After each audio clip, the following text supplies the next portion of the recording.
Salut à tous, j'espère que vous allez bien. Alors aujourd'hui, j'ai fait une vidéo de pain de seigle noir. C'est une recette qui a été très plébiscitée sur mon compte Instagram. D'ailleurs, j'avais fait une recette en Insta Story et beaucoup m'avaient demandé la version en version YouTube.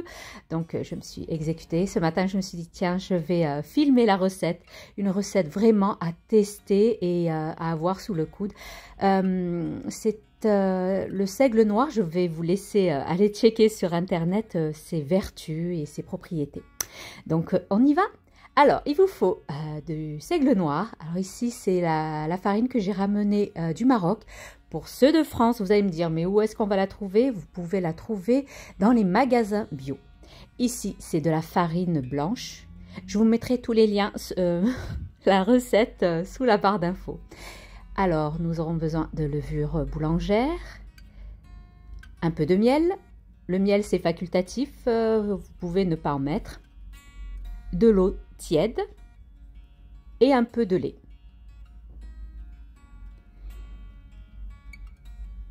Comme j'ai dit, je vous mettrai la recette détaillée sous la barre d'infos. Et enfin, du sel. Bien sûr, le sel, c'est un exhausteur de goût. Alors là, je vous montre la farine que je vais utiliser. C'est Alitren. Je vous avais fait une vidéo sur mes retours d'achat du Maroc. Franchement, cette farine, elle est juste excellente. Ceux qui sont du Maroc, vous pouvez même les trouver ici en région parisienne ou quoi, dans les bazars orientaux.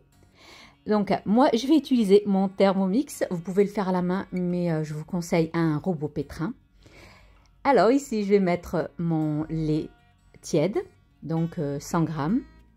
Je vais le compléter avec de l'eau. Je vais rajouter en tout 440 g.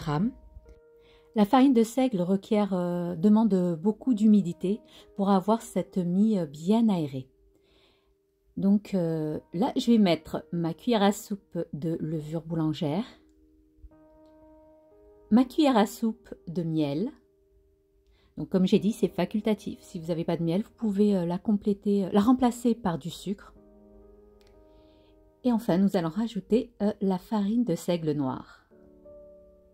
Comme j'ai dit, allez checker sur internet, vous allez voir les vertus du seigle noir. Là, je vais compléter avec 200 g de farine blanche parce que c'est très difficile de travailler le seigle noir. Et on va rajouter notre cuillère à café de sel. On va pétrir 10 minutes. À la main, vous pouvez le faire, mais ça va... ceux qui sont habitués à pétrir à la main, vous pouvez, mais il faut que la pâte soit collante. Alors pendant ce temps-là, je prépare mon saladier que je vais le graisser. Je vais l'huiler. Et là, j'ai vu que ça a demandé plus d'eau. Donc, vous, si vous n'êtes pas à l'aise avec une pâte très collante, vous arrêtez à 440 g. Moi, j'ai rajouté pratiquement 75 g d'eau. Donc, c'est en fonction de comment vous allez gérer la pâte. La pâte requiert, il faut qu'elle soit collante, quoi. Il faut qu'elle soit élastique, bien travaillée, très humide. Le seigle demande l'humidité. Sinon, elle va être compacte et c'est pas très agréable en bouche. Donc là, je vais vous montrer la texture de la pâte. Il faut qu'elle soit comme ceci. Sinon, comme j'ai dit, si vous n'êtes pas à l'aise, vous allez commencer par 440 g d'eau. Et au fur et à mesure, quand vous serez à l'aise avec la pâte, ben, vous commencerez à monter avec le taux d'hydratation. Donc là, je débarrasse ma pâte. Je vais vous montrer l'élasticité. Regardez-moi comment, quand elle est bien hydratée, il faut obtenir une pâte bien élastique. Voilà. C'est le résultat. Vous allez obtenir une mie aérée, vraiment pas du tout compacte. Parce que comme j'ai dit, la farine de seigle est très difficile à manier. Donc, je vais laisser lever environ 1 heure. Là, je vais faire un mélange de graines. Mettez les graines que vous avez chez vous. Là, c'est du sésame blanc. Vous pouvez mettre du sésame doré. J'ai mis des graines de lin. Comme j'ai dit, hein, ce que vous avez chez vous, vous mettez. Si vous n'en avez pas, vous n'en mettez pas. Vous laissez tel quel. Alors, ce sachet, je l'ai acheté à Action. Vous les trouverez facilement à Action. C'est un mélange de graines de tournesol et de graines de courge. Là, je vais compléter avec des graines de tournesol. Donc, ça équivaut à une cuillère ou 2 cuillères à soupe de chaque. Là, c'est des graines de chia, comme j'ai dit, comme ce que vous avez chez vous comme graines. Et là, ce ne sont pas des graines de nigel. Attention, c'est du sésame noir. Ce sésame noir, vous allez le trouver dans les magasins asiatiques. Et je vous laisserai aussi aller checker sur le net les propriétés, les bienfaits du sésame noir. C'est pas, comme je répète, c'est pas du nigel. Donc c'est du sésame noir que vous trouverez dans les magasins asiatiques. Et enfin, je vais compléter par des flocons d'avoine. Ça, elles sont aux 5 céréales. Ce paquet-là, je les ai achetés, je l'ai acheté à Leclerc. Vous trouverez du côté bio. Là, je vais compléter avec 2 cuillères à soupe. Mettez ce que vous avez, hein, comme j'ai dit. Hein. Si vous avez que des flocons d'avoine, vous mettez que les flocons d'avoine. Sinon, vous n'en mettez pas. Vous faites simple, quoi.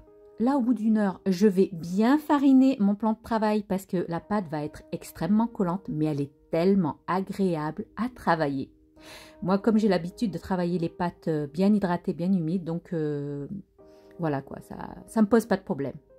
Mais comme j'ai dit, si vous avez peur de travailler la pâte, mettez 440 g d'eau au départ. Puis j'ai pesé, j'ai fait des pâtons de 120 g chacun. Et je vais prendre le premier pâton et je vais les rouler en boudin. Alors regardez bien la technique. Je saupoudre mes mains, je les farine sur le plan de travail, fariné, bien fariné, et je pince. Pincez bien les bords. Hein. Voilà, je vais poser de côté jusqu'à finir, jusqu'à épuisement de tous mes pâtons.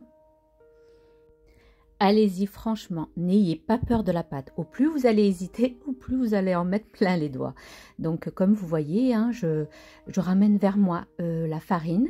Dès que je vois que mes mains collent, je mets automatiquement mes mains dans la farine et je procède ainsi de suite jusqu'à épuisement de tous mes pâtons. Je les mets de côté et après, voilà, je pince bien les bords. Ça s'appelle la clé. Et je vais maintenant les mettre dans les graines. D'ailleurs, je vais les plonger dans un peu d'eau et je les badigeonne dans mes graines. Je les mets bien, je les saupoudre bien, je les adhère bien aux graines. Alors moi, je vais les mettre dans des moules à baguette. Vous, si vous n'avez pas de moule à baguette, n'ayez pas peur. Mettez sur une plaque, excusez-moi, munie de papier sulfurisé. Donc voilà, j'ai procédé à tous mes petits pains. Ceux-là, les 2 derniers, je les ai laissés tels quels parce qu'il me restait 2. Je les ai fait, ça équivaut à 150, j'ai les 2 derniers. Je les ai laissés tels quels. Là, je vais laisser lever une deuxième fois environ 30 à 40 minutes, pas plus, hein, il faut pas dépasser les 30-40. Je vais préchauffer mon four à 220 degrés et je les enfourne pour environ 25 minutes. Mais comme je dis à chaque fois, surveillez votre four. Là, je prépare un panier à pain avec un torchon propre et il sort tout chaud. Je vous raconte pas, l'odeur du pain avec le bon goût de céréales et tout, c'est juste excellent. Moi, ce pain, je le fais souvent soit pour les pains sandwich ou surtout le matin. Moi, j'adore le pain le matin, je suis une adepte de pain le matin. Donc voilà, j'ai fait cuire tous mes restes de pain. Et je vais les laisser totalement refroidir. Je les couvre. Et après, ils se conservent très bien au congélateur. Vous les mettez dans un sachet hermétique et ils se conservent très bien. Et franchement, c'est une recette vraiment à tester. Je vais vous ouvrir une et vous allez voir à l'intérieur. C'est encore chaud, mais j'aurais dû attendre un peu. Mais regardez-moi à l'intérieur. Vous savez, le pain, le fameux pain viking qu'on trouve chez les boulangers. Eh ben, c'est le même. Voilà. C'est tellement léger, c'est tellement bon, que vous dire, testez-la. Et voilà, nous arrivons maintenant à la fin de notre vidéo. J'espère qu'elle vous aura plu, que vous allez tester. Vous m'avez réclamé cette recette en vidéo. Eh bien, je vous l'ai faite. Donc, n'oubliez pas, likez, commentez, partagez, abonnez-vous à ma chaîne si ce n'est pas fait. Rejoignez-moi sur Instagram du même nom, Cooking with Zora, où je suis très présente là-bas. Sur ce, je vous dis, prenez bien soin de vous. À la prochaine vidéo. Bye bye.